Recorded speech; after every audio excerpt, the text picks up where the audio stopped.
2023 regular business board meeting of the Lower Merion Board of School Directors. This meeting is being live streamed and video recorded with sound for public broadcast.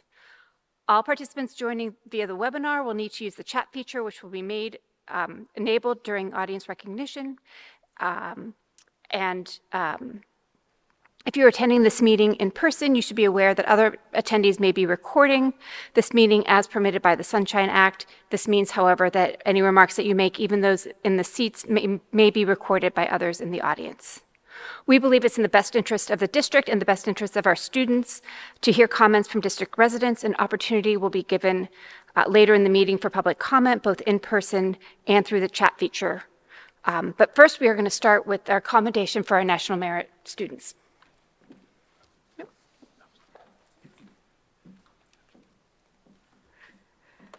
Good evening, everyone, and thank you for joining us as we honor the Lower Merion School District students who have been recognized by the National Merit Scholarship Competition.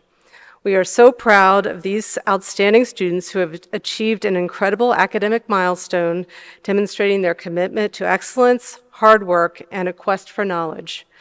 Their dedication to education is not only a testament to their individual abilities, but also to the support and guidance they have received from our remarkable faculty and you, their family and friends, who have nurtured their intellectual growth.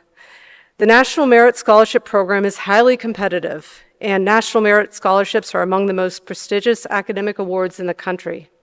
Tonight, we recognize a combined 37 students from Harriton and Lower Merion High Schools who have been named semifinalists in this year's National Merit Scholarship Competition, and an additional 53 students that received the Commended Student designation.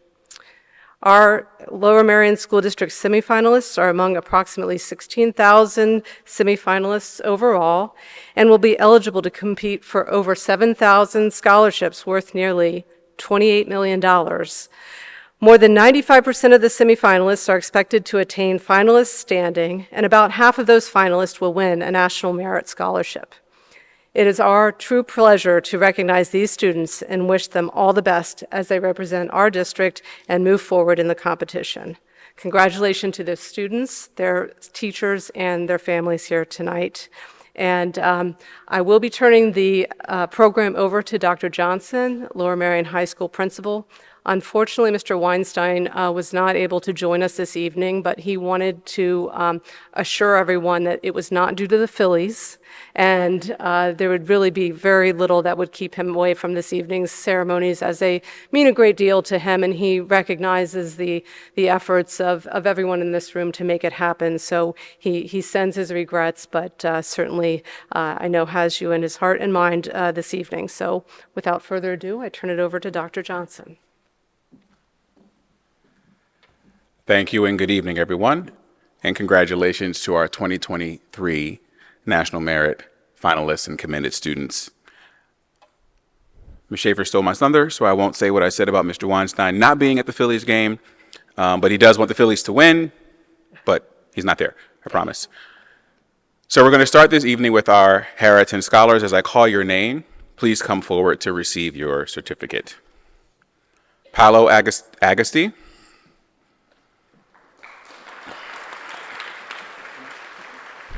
Ava Anderson.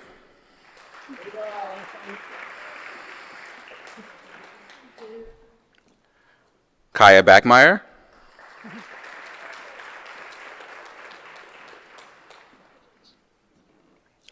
Molly Bluestein.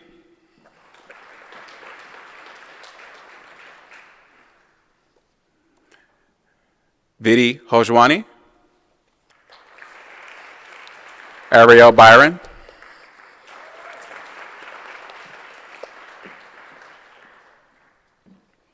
Zachary Braunfeld.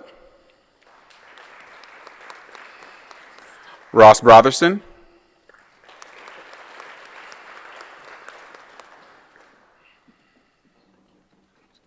Atticus Brown.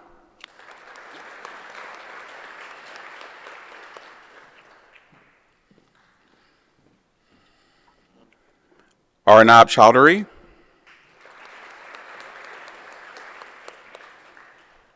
Sachin Chawla.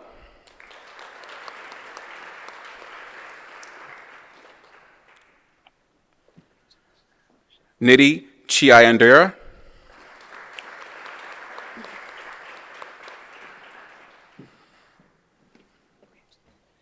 Caitlin Chow, Joseph Sikalis,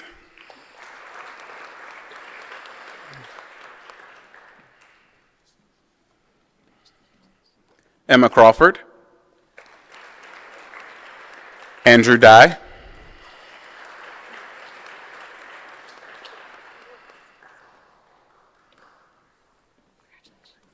John Gallagher, Sydney Blue Garcia Yao,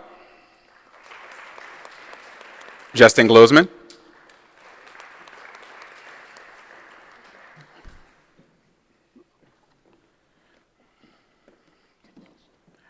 Kendall Goldrat,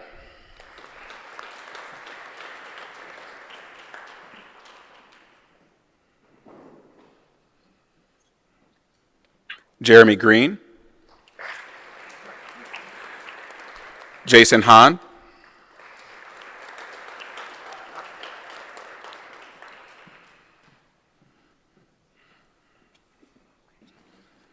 Owen Harker, Rachel Harmon,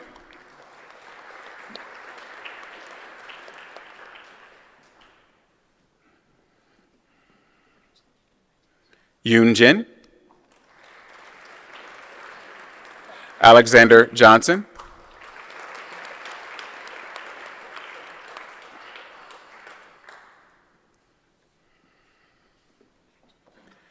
Ariel Katz, Dahe Kim,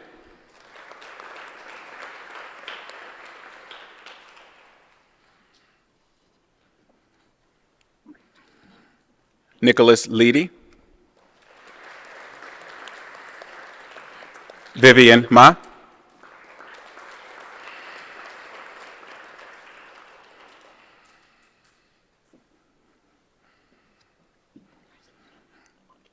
Ariana McGann,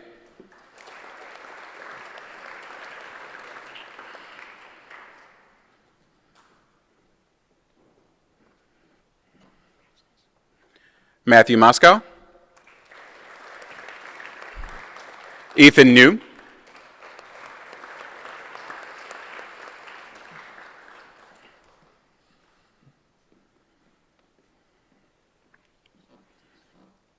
Avik Petty,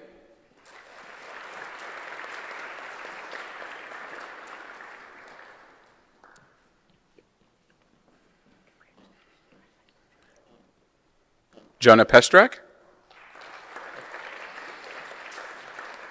Lang Chin,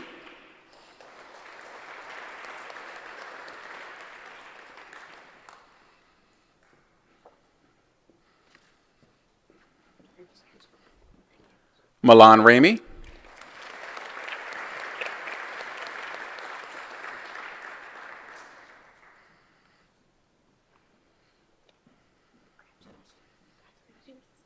Matilda Reliquet,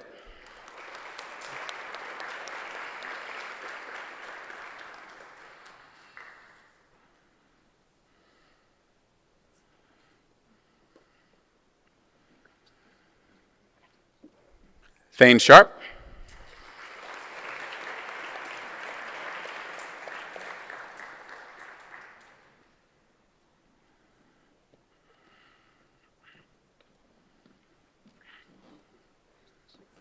Samantha Sloan,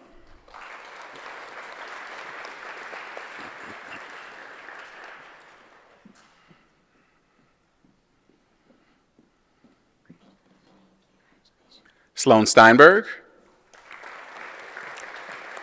Cameron Sullivan,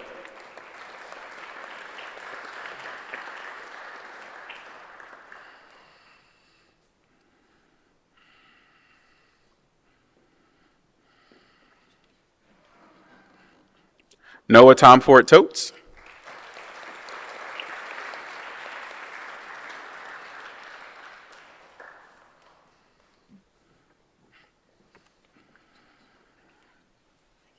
Henry Yoon, and Chang Zhong. We will now present certificates to our Lower Merion scholars.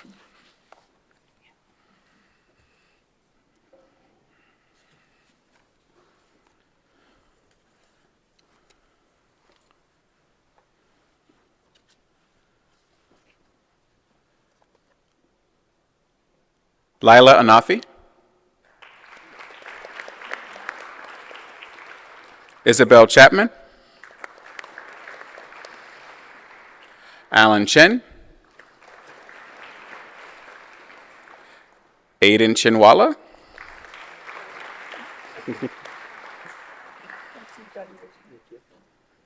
Benjamin Cromer.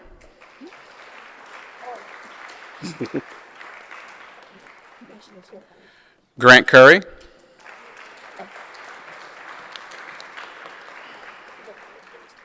Nathan Donegai. Nathan Dresnan. Simona Fisher.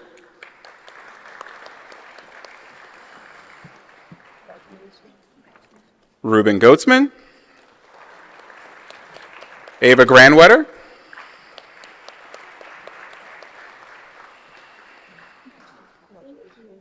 Nathan Grunfeld.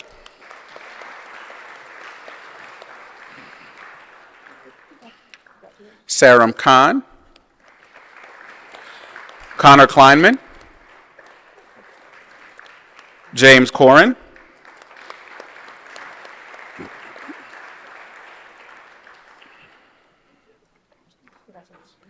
Amy Lee. Brendan McGrew. Luke Meyer.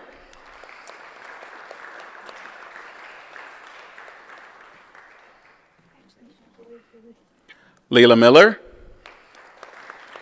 Sasha Murray. Oliver Nickerson. Riley Noble.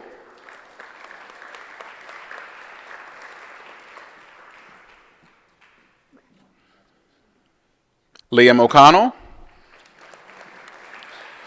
Adina Olson. Diego Ordonez. Tobias Potts Drew.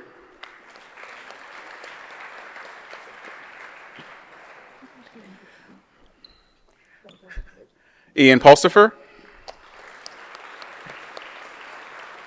Aiden Reichman.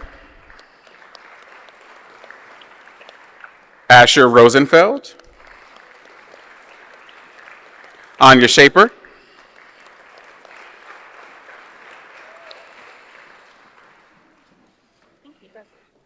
Samuel Soraya. Luke Shepard. Ina Sylvia. Anwin Underwood. Jude Vaughn. Daniel Vusug. Matthew Walters.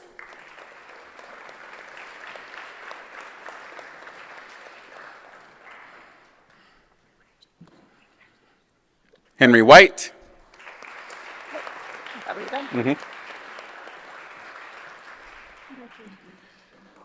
Gideon Wolf.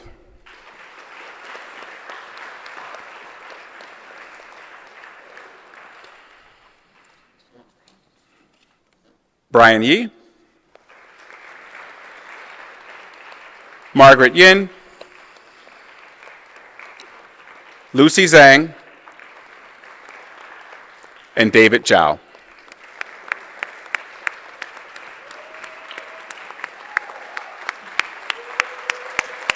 Another round of applause for our scholars.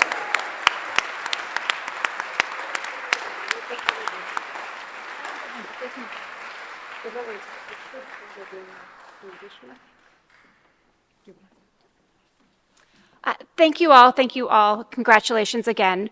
We are going to take a few minutes to sort of switch into to the business part of our meeting tonight. I think that we may want to take some pictures with our students. Is that correct, Ms. Buckman? Oh, never mind. So We already have your pictures. You are welcome to stay for the meeting and join us in the audience, but do not feel bad if you want to go home and watch the Phillies or do some homework or any of that. So thank you.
Welcome. Thank you for your patience as we transition from our National Merit honoree designation. So I'm going to pass it on now to Ms. Megan Schaefer. Good evening, everyone. I was about to say the obvious. For the record, I'm not Dr. Yanni, but I am filling in for him this evening, and I'm pleased to be able to give his report this evening. I know that these are words that he feels deeply, and I should have acknowledged that earlier when acknowledging the recognition of our National Merit Scholars. He likewise would, regrets he's missing this evening's recognitions, but he did want and ask that I share these words with all of you this evening. Like all of us, he's very proud of our students who have been named National Merit semifinalists and commended students that were recognized tonight. In total, as I've mentioned, we had 37 semifinalists and 53 commended students, and we congratulate all of these scholars this evening. We are pleased to share that both Harriton and Lower Merion High Schools were named to the Advanced Placement School Honor Roll. The AP School Honor Roll is a prestigious annual recognition program that celebrates schools whose AP programs have done outstanding work to welcome students into AP courses and support them on the path to college success. We congratulate both of our high schools for earning this recognition. We would also like to recognize the recommendation of Dr. Lauren Walker as the Supervisor of Student Services and Gifted Education on tonight's agenda. Dr. Walker currently serves our district as a school psychologist and was selected as a finalist candidate for the supervisory position following a rigorous interview process. Pending approval by the board, Dr. Walker will assume the role and position held by Dr. Adil Nurey, who has accepted a position outside of Lower Merion School District. And in fact, today was his last day, so we wish him well with his future endeavors. I'd also note, as far as personnel items go, Nancy Aconchia-Mesa her retirement is on this board's agenda. I bring her name to your attention because she has presented to the board a number of times. She's a supervisor, leader in our district, has been for a long period of time supervising our elementary STEM program, and she will be missed and has made a huge impact on our program, most recently with some of the project-based learning that has been exciting, and we've talked about at the board table, as well as the new STEM special that was introduced during the reimagination of our K-8 programming. So we wish her well in the future and are sad to see her leaving us. National Bullying Prevention Month is celebrated each October, and as we shared previously, our district is on a journey of belonging. The district is committed to providing a safe, supportive, and inclusive environment for all students, and we are building belonging by embracing the ideals of diversity, equity, and inclusion in all that we do. October is also National Principals Month, and the purpose of this month is to honor the dedication and hard work of school principals and to show appreciation for their contributions to the success of students, schools, and communities. So please, if you have a minute, take a moment to thank our principals for their dedication year-round. And finally, these are just a few highlights, and we know that great things are happening in Lower Merion each and every day, from classroom to athletics fields and from academic competitions to extracurriculars. We have a lot to be proud of here, and we continue to thank our entire community for their support and engagement in our schools. And that completes Dr. Yana's report this evening. Thank you. Thank you, Ms. Schaefer, for stepping in. We will move on to our committee reports. I am pleased to welcome our new Lower Merion High School Rep. Maya Niazi, and welcome back our Harriton High School student representative, Alessandra Simmons. If you would like to share your committee reports. Good evening, everyone. Last week was Harriton's Homecoming Spirit Week with themes like Teacher-Student Swap, Twin Tuesday, Western, Throwback Thursday, and Neon, culminating in the Homecoming Dance on Saturday.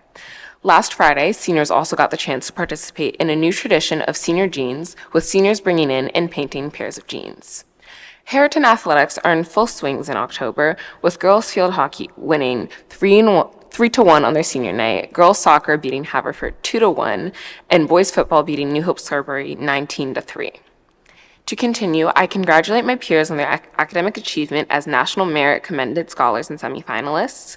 And looking to the future, Hareton Theater Company will put on The Importance of Being Earnest on November 16th, 17th, and 18th.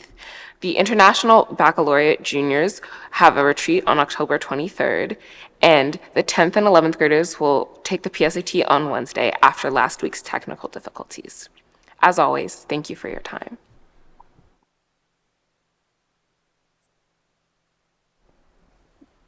Hello, everyone.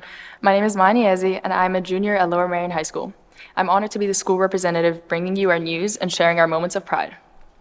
Today, I start with the passing of Miss Nakamura, the Lower Merion High School Japanese teacher who passed away last month.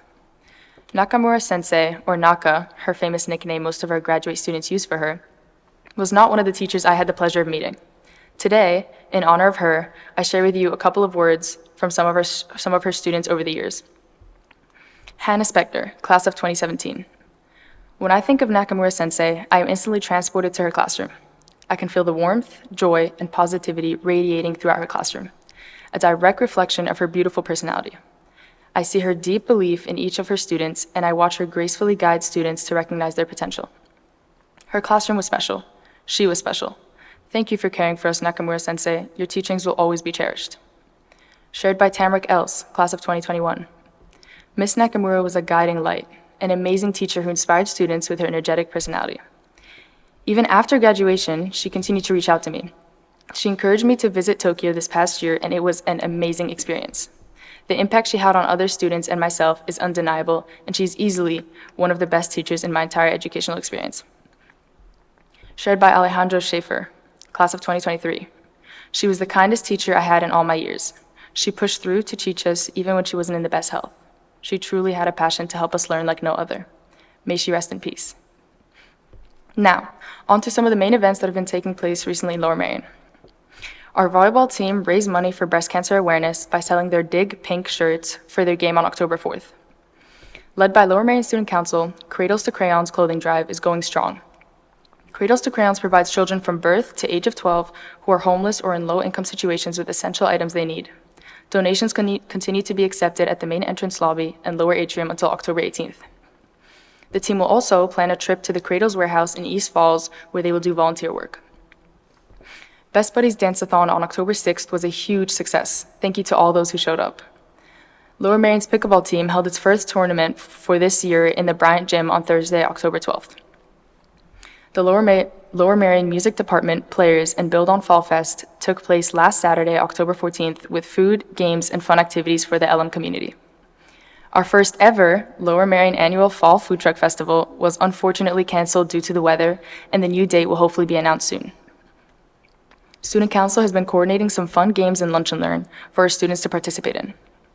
The digital PSATs for sophomores and juniors was canceled on October 11th due to College Board technical issues, which was unfortunate, and are now rescheduled to take place this Wednesday, October 18th. Coming up, sharing a moment of pride.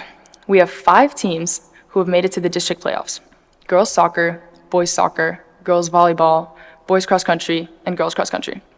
In addition to that, water polo competed in the small school state tournament last weekend. Football is in a position to potentially make districts. Girls tennis made districts as a team, but unfortunately fell to Wissahickon. However, they still have a team competing for the district doubles tournament. And finally, on the golf team, CG Sako made states and is competing there today and tomorrow. Go Aces! Homecoming is coming up on November 4th, taking place in the school cafeteria. Amazing Ace applications are in full-fledged.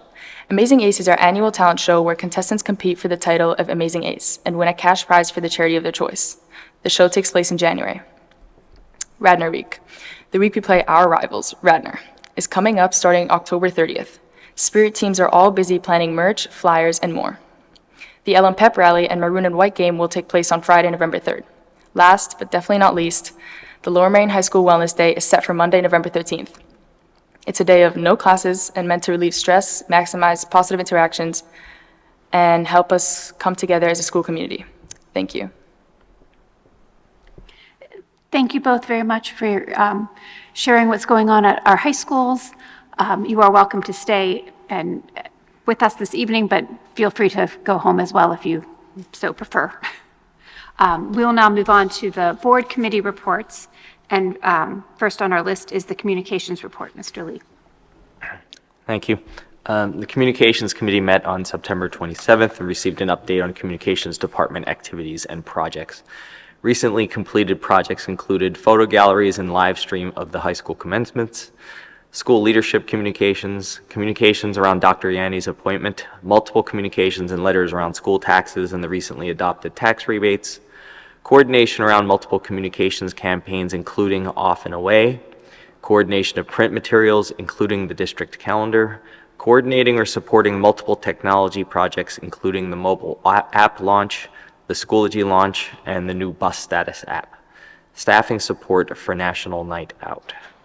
Current projects in progress include coordinating Dr. Yanni's onboarding and meetings with community organizations and groups, planning communications for Lmsd Smart Start, the school start times change coming next September, creating multiple videos related to student safety and physical and mental wellness, and support for hiring and ongoing staff recruitment, especially hard to fill roles like bus drivers.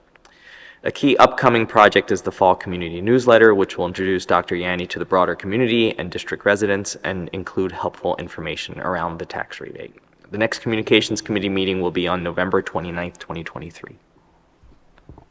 Thank you, Mr. Lee. Next report is the October 4th Curriculum Committee meeting report.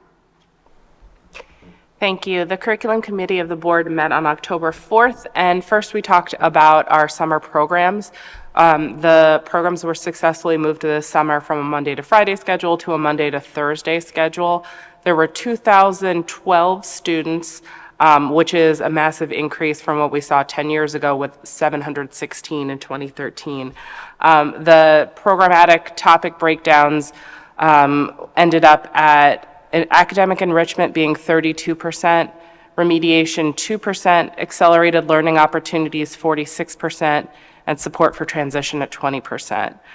Some of summer school is virtual and some of it is a blended model with some in person and some virtual.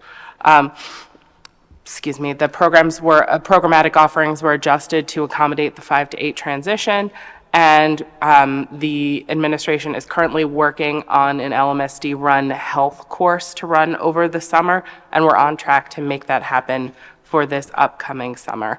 The second presentation we had was on mental health and wellness in the district. It was a really in-depth presentation, which the full board then received an update on last week at the, or not last week, at the last meeting at the Education Committee of the full board. So I will spare you the summary there, and looking forward to see everyone next month. If I can find the button. Thank you, Ms. Kalish. Next is the October 6th policy meeting report.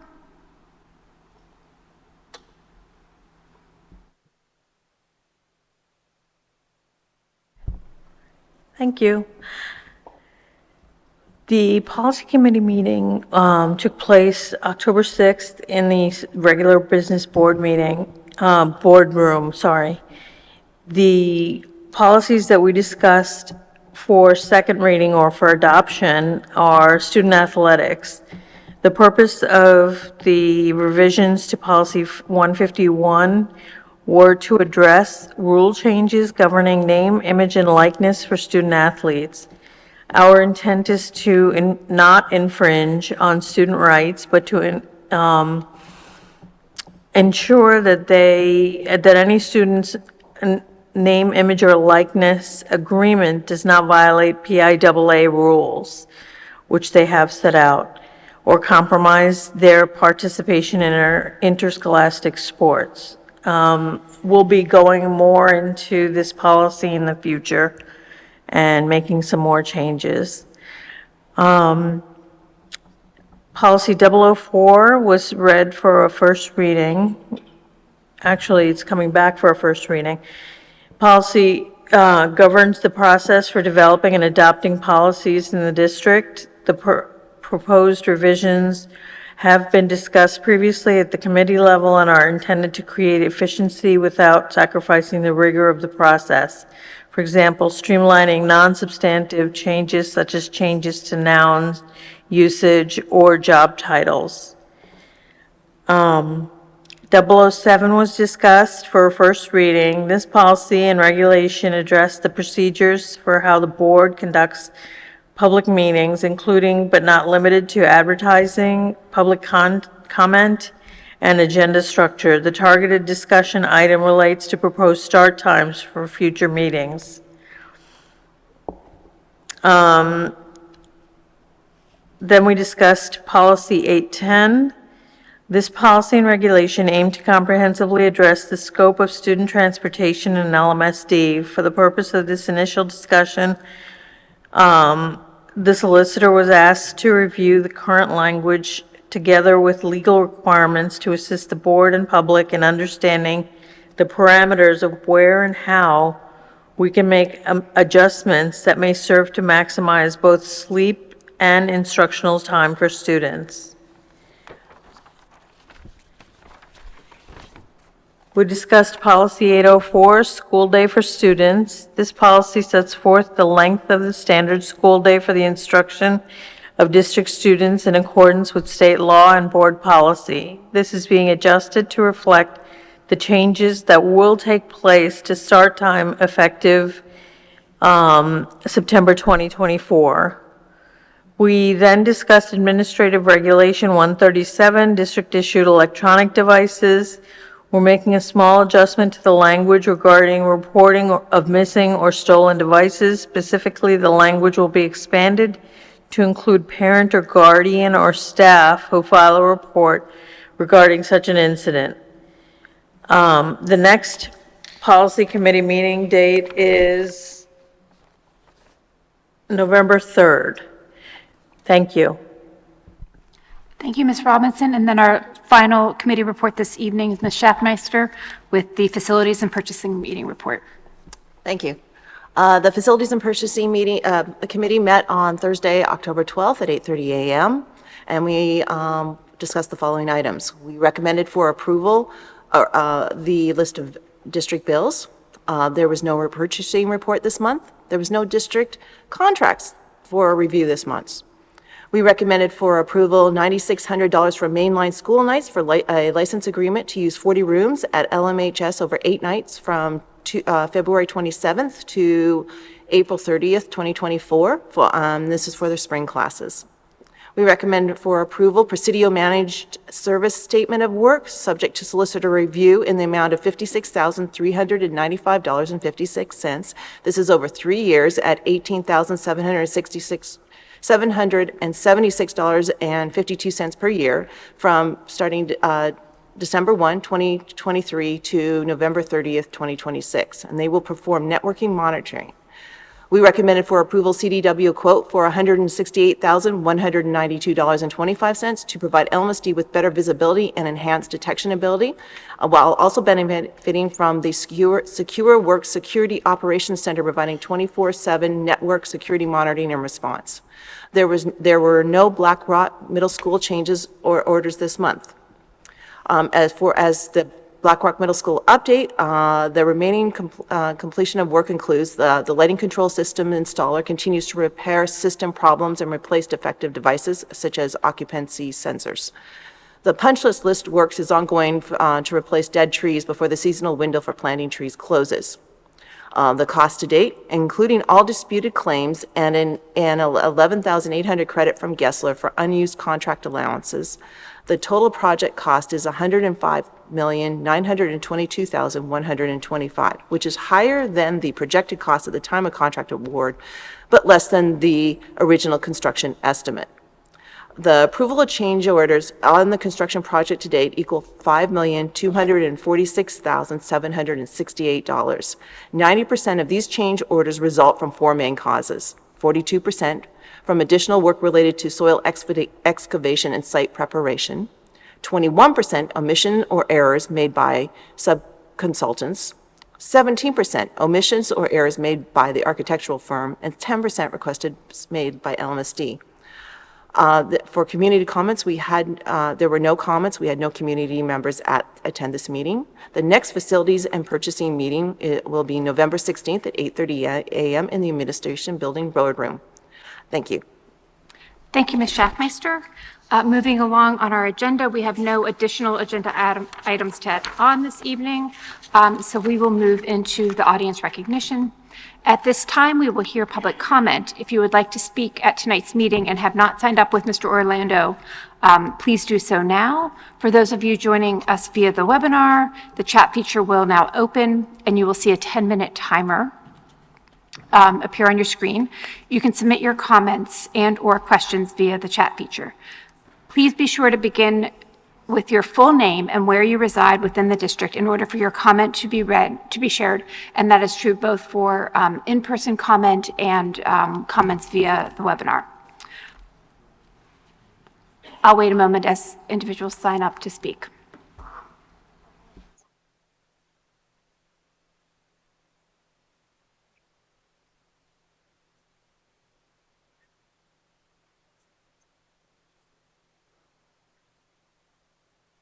May I ask a question while we're waiting? On one of the hiring documents, there's somebody listed as Robert Copeland. Is that the same Robert Copeland? Okay, thank you. That's all I was curious about.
Alicia Barron, Wilson Chang, and Aram Sonjai.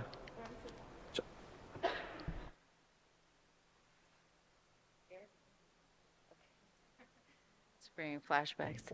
Hi, my name is Allison Barron. I'm from Narberth. Thank you for letting us speak. I'm going to look at my notes. So I'm here to comment on full day K, obviously. My family moved here in 2021 from the city, and we moved here for this school district and the reputation. When I started getting involved in the push for full day K, I only had 2 kids, the oldest of who was only 3. Now that oldest child is going into kindergarten in 2024, and I also have a 3rd child. So it's been a couple of years and a lot has happened. We were all thrilled to hear that the board had voted to look into implementing full day K for 2024, and I'm here to comment on 2 aspects of that. First, when the board voted to implement full day K, we were thrilled. But I believe, and many of my fellow parents of young children believe, that we were misled, that really it was like a vote to look into implementing full day K in 2024, and it wasn't a commitment. My heart sank because it seemed that such a late vote. So we learned that the vote was going to that you would all be discussing it again in March of 2024. That such a late timeline really meant a delay for full day K. I don't mean to assume, but that's just what it seemed. Is it actually going to happen in 2024? With no disrespect to the board, is this just a way to delay bad news? If so, please let us know sooner. We need to make plans. Of course, we do want full day K to happen, but how is it possible for parents to make decisions as late as March? Some of us need to make alternate options, like sending them to private K or figure out aftercare. Thank you. Secondly, I just want to reiterate the importance of full day K. I'm a psychology professor at Temple, so I consider myself to be somewhat of an expert on childhood development. Beyond the importance of just early childhood education, routine is so important. And without full day K, so many of our students are like having erratic schedules, going half day on one day, being bused multiple times. Sometimes they're going to a completely other institution just for a year. So I just want to again remind everyone that the decision you make greatly impacts our lives, but more importantly, it impacts the lives of our children. Please commit to voting to implement full day K in 2024 sooner, hopefully by the end of this year. Thank you so much. Thank you, Dr. Barron.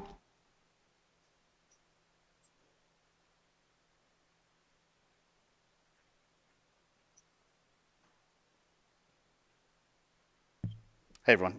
Good evening. First, I'd like to acknowledge what's going on in Israel and say my family's thoughts and prayers with our neighbors. I have a question for the school board. I'm The sorry, email could that went you- out today about the cultural proficiency lessons. Excuse me, could you please just say your name and where you live? Oh, reside in John the district? Balakin. Sorry. My question is to the school board. The email about the cultural proficiency lesson today. Excuse me, sir. We need you to say your name and where you live in the district before you provide your public comment. Wilson Chan Balakinwood. Thank you. Okay. So my question is, the email that went out today, does that mean the cultural proficiency lessons will be integrated into the entire curriculum? Is that correct? That's a question? You need to make your comments and then they'll answer questions. Make your comments and then they'll answer questions when you're finished. So that's what it seemed like from the email. I just don't understand why the school board insists on jamming this curriculum down everyone's throat, and why families who don't want to be involved in this, why won't you just leave us alone? I do not want my children involved in this. I don't know why you insist on making us participate in this. I assure you that not everyone has the same beliefs you have and not the same values you have. I don't understand why you think that we all agree with what you all agree with. Obviously, you're all in lockstep because you're all Democrats, right? So you all have the same views, which is blatantly obvious to the people of the school district. Why won't you just leave us alone? Just teach our children the basics of what we need. They're our kids, not yours. Stop trying to put your values into our children. I am absolutely appalled at what's going on here. I cannot believe what I'm saying, which I've sent plenty of emails to you as a group, and I've received no response. I'd also like to remind you that equity is not an American value. Equality is. There's a huge difference between the two, which is why you have made no progress in your achievement gap between groups in this district. Is that correct? I mean, I look at the data, I see the meetings, right? So you have your DEI initiative and things haven't gotten better. No one's surprised about that. Anyway, I would just like to remind the parents in the school district that elections are coming up, and make sure you vote accordingly. Thank you. Thank you, Mr. Chong.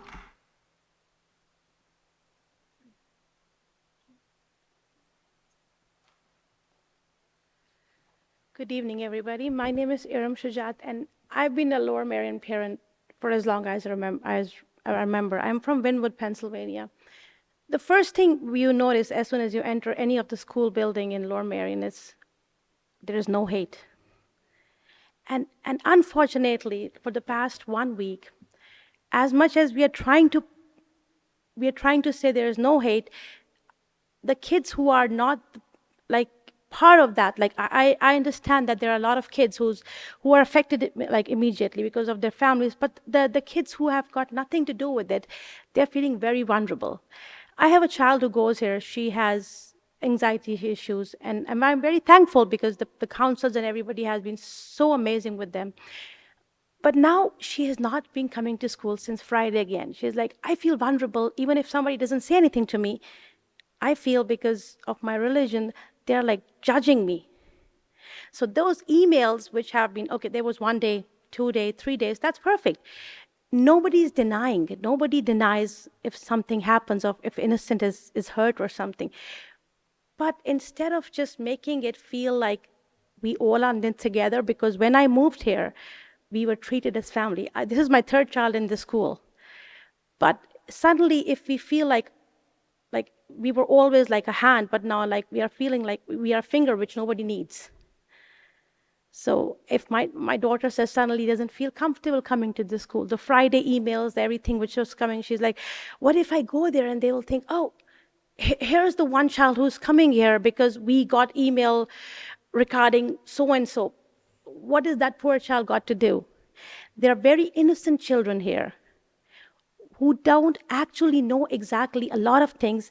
They just go through what they're told within 2 minutes of news or 3 minutes of news. So instead of just saying that, okay, just stand by this at the third day or fourth day, or even tomorrow, you can just write, we do not support any violence, and whoever innocence is crushed in the middle, we are with them. So that will actually make all of us like a family again. It's not fair with us also, because again, I told you when we moved here, and then after 2-3 years we were trying to move to a house, I said I don't want to leave the school district because it has always treated us like family. But once you moved a family member to corner that you're on timeout, how will they feel like one? And they will.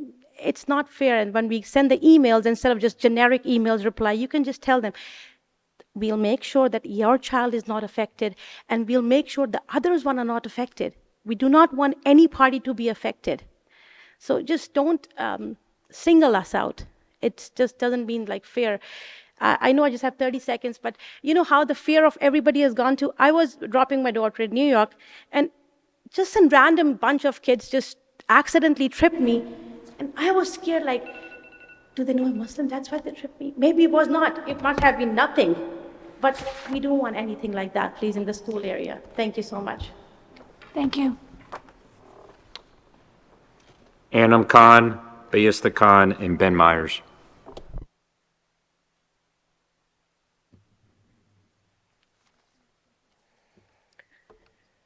Anam Khan, Balakinwin. Good evening, respected board members. First, I'd like to reiterate and emphasize Mr. Chung's comments that we've seen the effects that these statements that Mr. Yanni has emailed have had on our children. Our elementary, intermediate, and high schools are not meant to be political battlegrounds, nor are educators, faculty, and administrators meant to make biased, one-sided declarations in time like these. Our district and schools are tasked with the education and care of a diverse student population, whether that's Jewish, Muslim, atheist, you name it, all the religions. Superintendent Yanni especially has the duty to approach times like these thoughtfully and steadfastly, not rashly and reactively, especially when it's clear that there hasn't been care taken to understand the nuanced, complex, and long-lasting political conflict. So we come here before you as Lower Merion School District parents who are deeply concerned about the messaging Superintendent Yanni's 3 separate emails have caused. These statements were one-sided and failed to address the Palestinian students who have family in Palestine, who have been impacted by these violent attacks as well. Mr. Yanni has repeatedly only shown in the email specifically concern to Israel and ignored the plight of the Palestinians who are being killed by the Israeli regime. It's just a fact. Especially concerning was the last email where he implicated Hamas's mobilization, which subtly implicated Hamas with Palestinian civilians who are caught in the middle of this war. This email created a false sense of fear and anxiety within the entire community. He talked about security measures, the police. Oh my gosh, like Hamas is going to come to Lmsb, right? Anyways, by now, we know what the fear-mongering words by public bodies have consequences, and we all know that. You've probably heard of the murder that just happened yesterday to a Palestinian child named Vadia. I want to bring light to what disinformation and fear-mongering from messaging like Mr. Yanni's has the potential to bring about.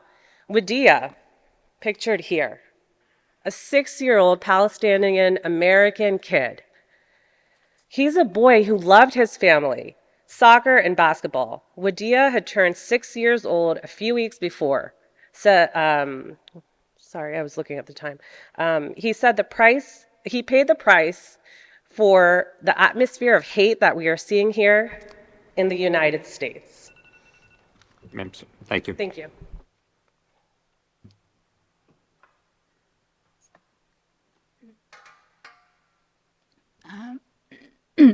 Sorry. Good evening, everybody. My name is Bayista Khan. I live in Narberth, and I am again here on the behalf of the superintendent's emails. My main concern about the emails is not only is it one-sided, it's also the generic response we got instead of a personal response. And instead of, having some understanding, we condone what happened to the Israelis by Hamas. We are not supporting Hamas in any case. I have Jewish neighbors. My kids are best friends with them. So I understand what they went through. But on the flip side, I'm also heard that as a Muslim, I don't feel safe anymore. I don't feel like my kids are safe anymore with all the news coming out, which is very one-sided. I don't want the repetition of what happened after 9/11 to the Muslims in this country. I don't want my hijabi friends to start keeping pepper sprays in their bags just because they are wearing hijabs so that their hijabs will be pulled off. I wear hijab too when I go to the mosque. It's what we are supposed to do. And I just don't feel safe anymore. My friend was saying that we need to start, standing outside when our kids are playing with other kids, just so that we are very visibly Muslims. Even if I'm not wearing a hijab, you can see from the color of my skin, I am different, right? My kids can be identified too. And I don't want to be afraid anymore. I want the emails to address both sides, not just one side. I want them to know that hate of any kind will not be tolerated, like anti-Semitism will not be tolerated, and Islamophobia will not be tolerated either. I think you just saw the boy that got killed yesterday. My son is 7-year-old. That boy was 6-year-old. It really hit home. And I just don't want the people who are Islamophobes to just get one excuse. They just need one excuse to start killing again or start hate crimes again. And I just hope that the superintendent hears us and sends an email that's neutral, that is that shares both sides, and just to be recognized as, humans having equal rights here and a safe space. Thank you. Thank you.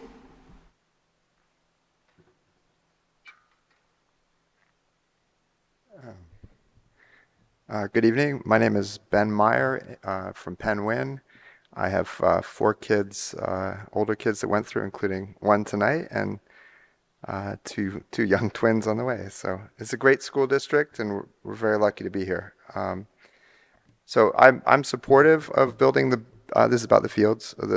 I'm supportive of building the BRMS fields as was originally drawn by your very capable facilities department.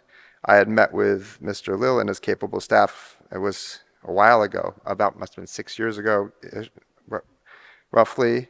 And 4.5 years ago, Lower Merion Township approved knocking down the Claremont Mansion in addition to changing steep slope laws and allowing cutting down trees over at the BRMS site.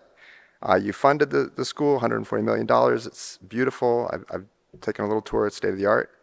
but clearly doesn't have enough fields for the kids that are going there. I understand the idea of the well-intentioned environmental folks looking for alternatives, but they neglect to consider all the bus traffic that will result. Has anyone here ever followed a bus across town at rush hour? And each bus creates a small traffic jam in its wake.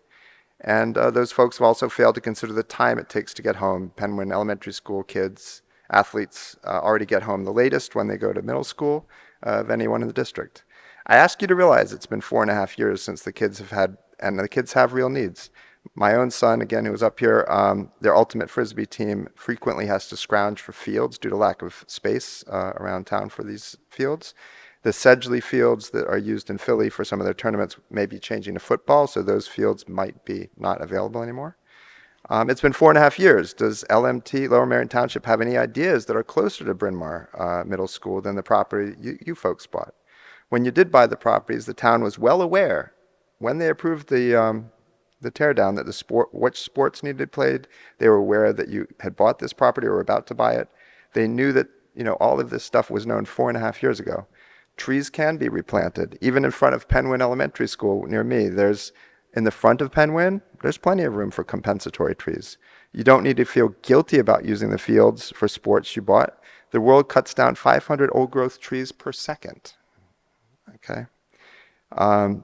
The change to the environment, if it would be, it's not measurable. It would be below the threshold for any kind of global measurement.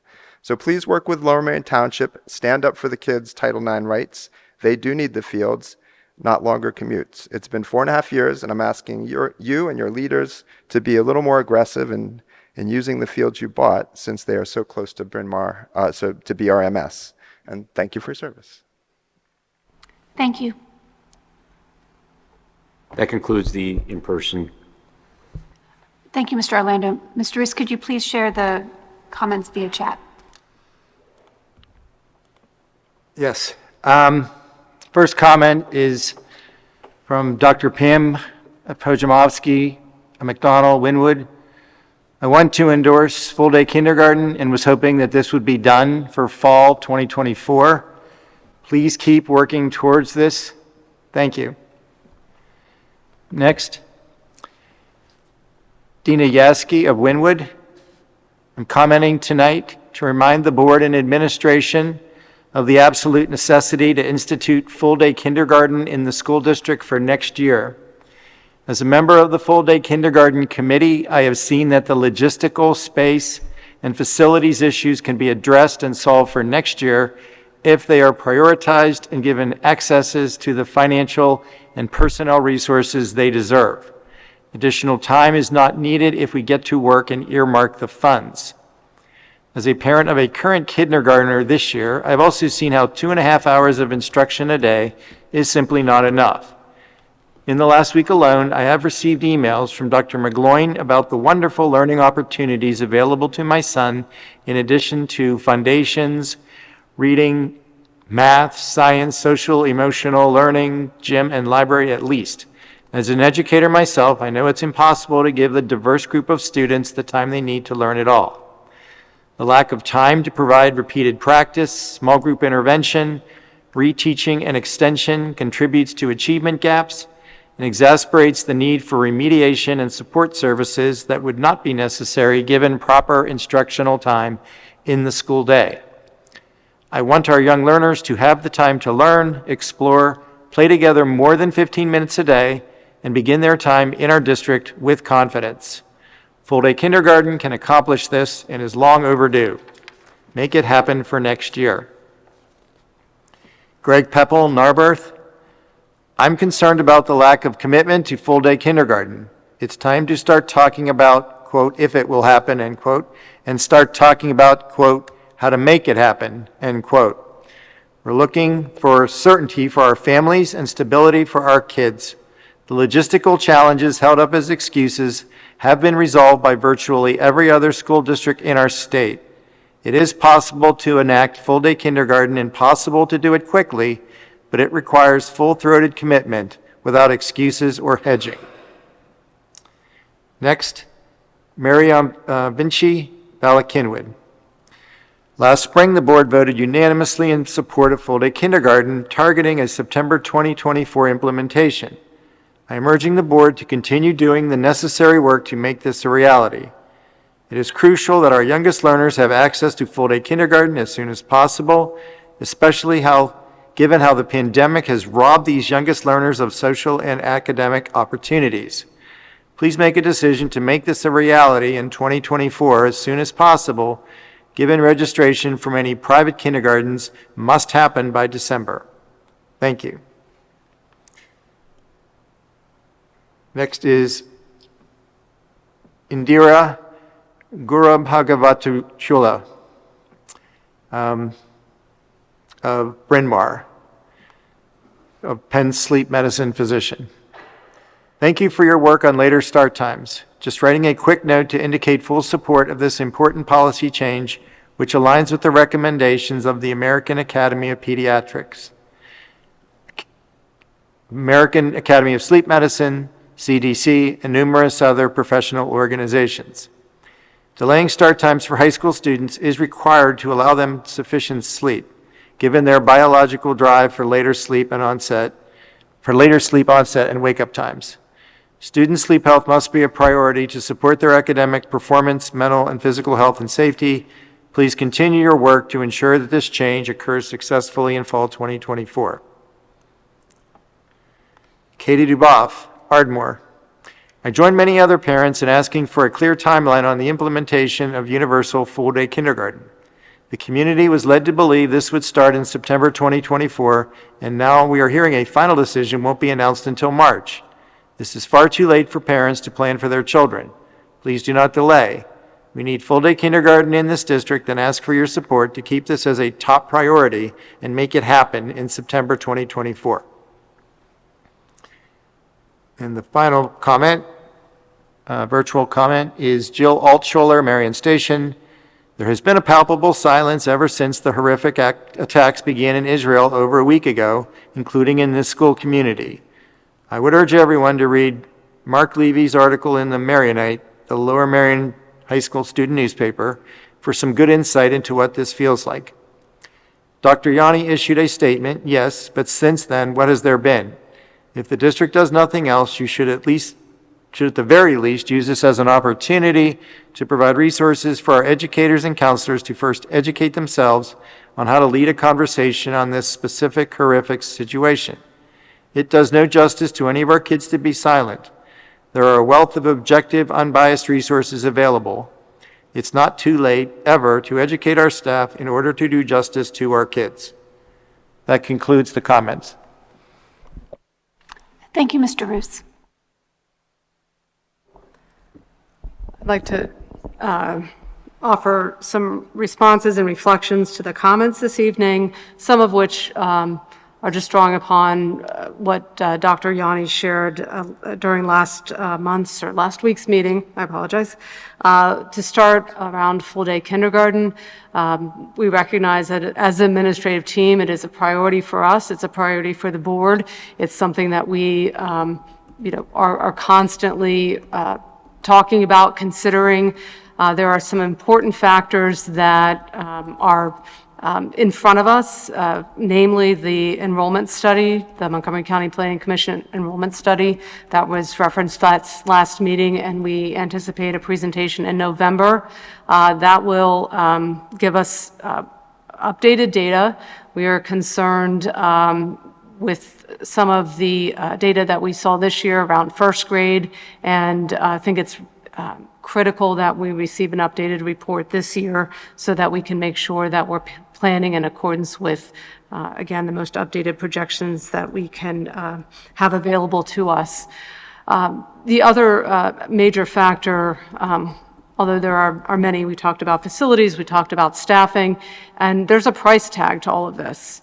And there's also a budget that we have, to plan for, and the cost of full-day kindergarten is significant. And when we look at that and align that with the other opportunities and staffing and programs that we have for our children and for our community, we have to sometimes make decisions about how we sustain everything all at once. And so I hope that there is understanding and ideally some appreciation for the complexity of those potential trade-offs. And so it takes a lot of internal discussion and conversation and review of programming to make maybe difficult decisions around that budget piece. So again, our update around the enrollment report is due in November, and we think that will give us some better insight to inform not only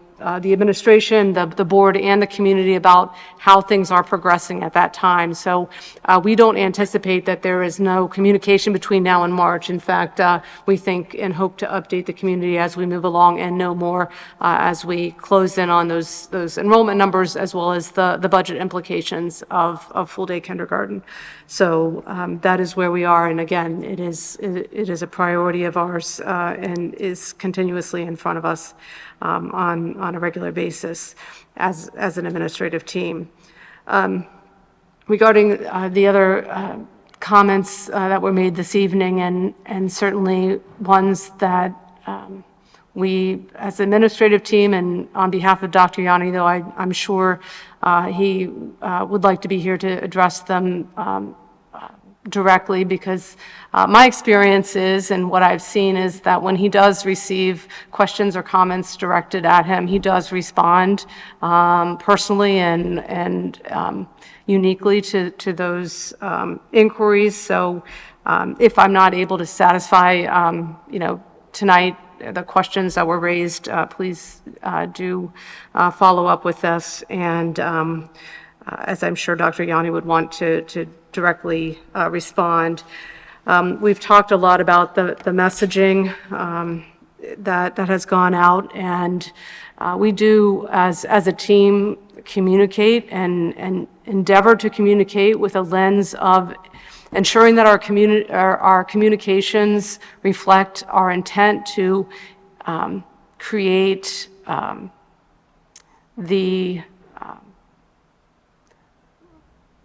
create a sense of belonging for all of our students. And we do realize that sometimes falls short. In addition to that sense of belonging, we also want to reassure our community that our buildings are safe. And again, those sort of were two of our guideposts in communicating most recently, but also over time. And I understand, and we understand that sometimes that doesn't always meet the mark for everyone. And when we do get that feedback, we reflect on the words that we use, and really want to connect with our community to make sure that those who have been impacted by our words, that we have conversations about how do we, do it differently the next time, or how do we set that path forward in a different way for you so that we can reconnect and do better the next time. So I think if anything that you take away tonight, know that's always been our intent, to ensure that belonging is felt and that safety is reinforced, but that we recognize sometimes that doesn't always meet the mark for everyone, and we regret when that occurs.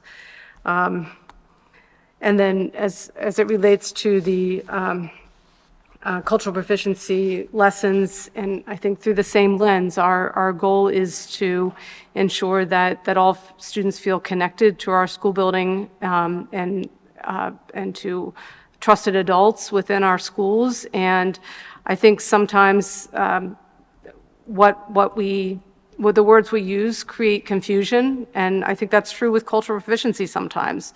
And those of us that have been in the work and talking about the work for a long time have what we believe in understanding, and sometimes we need to make sure that we are conveying to all families what we mean when we say cultural proficiency is a practice and a way we think about instructing students throughout the course of any given day, and it's very difficult to separate that from a single lesson because it is connected to how we feel about our students, is that every student should feel a sense of belonging.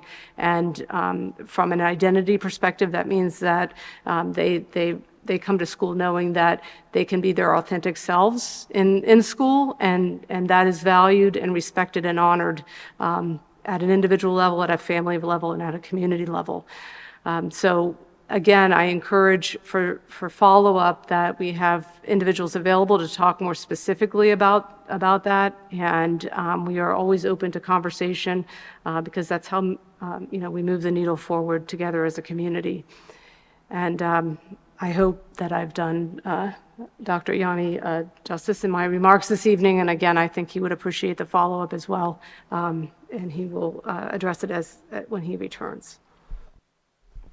Thank you very much, Ms. Schaefer. We will now move on to the business part of our business board meeting. Prior to moving towards the consent agenda, I wanted to ask the board if there were any board members that wanted to pull any items from the agenda, and or if you had any questions or comments about any of the agenda items.